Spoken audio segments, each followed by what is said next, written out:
The Redmi Note 7 is already official in China, and this phone comes with a lot of surprises. First, the phone starts at 999 yuan, which is equivalent to 150 US dollars. At that price, the phone offers Snapdragon 660, Gorilla Glass 5 on front and back, a 48 megapixel rear camera, a USB Type-C port, and more. Now, the co-founder of Xiaomi confirmed on Weibo that all the ports, buttons, SIM card tray, the loudspeaker, etc. on Redmi Note 7 have watertight seals, which is something we mostly see on phones that are water resistant.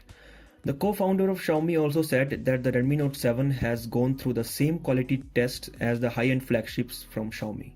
This is one of the reasons why the company extended the warranty period from 12 to 18 months for the Redmi Note 7.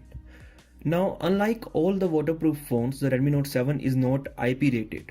But still, due to all the protection that the company has added, the phone can easily survive some splashes and maybe a dip in water.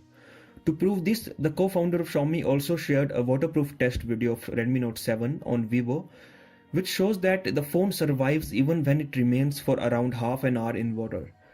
He said that adding an IP rating increases the cost of the device, so that's the reason why the Redmi Note 7 has all the necessary protection, but still it has no IP rating.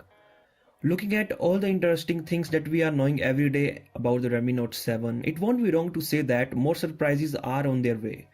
What are your thoughts on this? Do let me know in the comment section below, and as always, I will catch you in the next one.